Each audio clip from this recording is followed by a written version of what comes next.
एक और बाइबल कहानी, यूसुफ और उसके भाइयों की कहानी। बहुत समय पहले की बात है। याकूब नाम का एक आदमी था जिसके 12 बेटे थे, लेकिन वो अपने 11वें बेटे यूसुफ को सबसे ज्यादा प्यार करता था। यूसुफ की माँ राहेल याकूब की सबसे प्यारी पत्नी थी। याकूब ने यूसुफ के लिए एक खास रंगीन चोंगा बनवाया था जो उसके भाइयों को बिल्कुल पसंद नहीं था। यूसुफ के भाइयों को उससे इसलिए भी नफरत थी क्योंकि यूसुफ ने उन्हें ऐसे सपने सुनाए थे जिनमें वो उनके ऊपर शासन कर रहा था। एक सपने में यूसुफ ने देखा कि वे सब खेत में अनाज के गट्ठर बांध रहे थे और यूसुफ का गट्ठर सीधा खड़ा था, जबकि उसके भाइयों के गट्ठर यूसुफ के गट्ठर के सामने झुक रहे थे।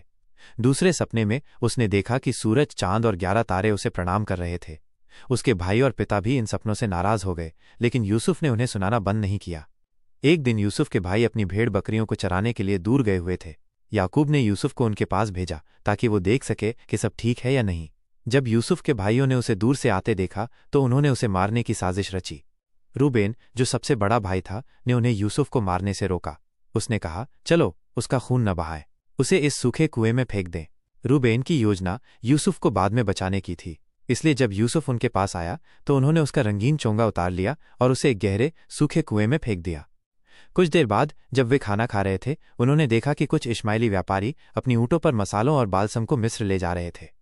यहूदा, जो भाइयों में से एक था, ने कहा, चलो उसे मारने के बजाय उसे इन व्यापारियों को बेच दे। इस तरह उन्होंने यूसुफ को 20 चांदी के सिक्कों में बेच दिया और व्यापारी उसे मिस्र ले गए। बाद में भाइयों ने यूसुफ के चोंगे को एक बकरी के खून में डुबोया और उसे अपने पिता के पास ले गए। उन्होंने कहा, ये हमें मिला है, देखो क्या ये यूसुफ का चोंगा है। याकूब ने चोंगे को पहचान लिया और सोचा कि यूसुफ को किसी जंगली जानवर ने मार डाला है। वो बहुत दुखी हुआ और उसने बहुत शोक मनाया। मिस्र में यूसुफ को पोतीफर नाम के एक अधिकारी ने खरीद लिया, जो मिस्र के राजा फिरौन का सेनापति था। यूसुफ परमेश्वर के आशीर्वाद से बहुत सफल हुआ और पोतीफर ने उसे अपने पूरे घर और संपत्ति का प्रबंधन सौंप दिया। लेकिन पोतीफर की पत्नी ने यूसुफ पर झूठा आरोप लगाया और उसे जेल में डाल दिया गया। जेल में भी परमेश्वर यूसुफ के साथ थे और जेलर ने उसे सभी कैदियों का प्रभारी बना दिया।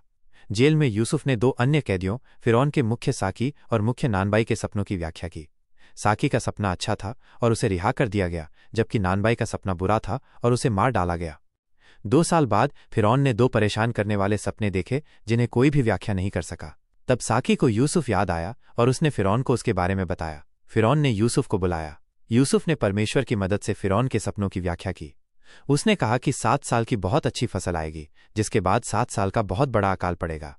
यूसुफ ने फिरौन को सलाह दी कि वो अच्छी फसल के दौरान अनाज इकट्ठा करे ताकि अकाल के दौरान खाने की कमी न हो।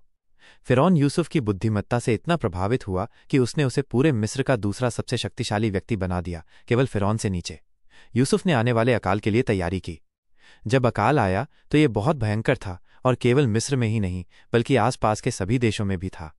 यूसुफ के भाई भी अनाज खरीदने के लिए मिस्र आए क्योंकि उनके पास खाने के लिए कुछ नहीं था। वे यूसुफ के सामने झुके, उसे पहचाने बिना, और इस तरह यूसुफ का पहला सपना पूरा हुआ। यूसुफ ने अपने भाइयों को पहचान लिया, लेकिन उन्होंने उसे नहीं पहचाना। यूसुफ ने उन्हें कुछ परीक्षाएं दी। आखिरकार जब उसने देखा कि उसके भाई बदल गए हैं और उसके सबसे छोटे भाई बिन्यामीन की रक्षा करने के लिए तैयार हैं, जो याकूब का सबसे प्यारा बेटा था अब यूसुफ के बाद, तो उसने खुद को उनके सामने प्रकट किया। यूसुफ ने अपने भाइयों को माफ कर दिया और कहा, ये तुम नहीं थे जिन्होंने मुझे यहाँ भेजा, बल्कि परमेश्वर ने मुझे जीवन बचाने के लिए तुमसे पहले यहाँ भेजा था। यूसुफ ने अपने पूरे परिवार को मिस्र में बुलाया और उन्होंने वहां आकर अकाल से बच गए।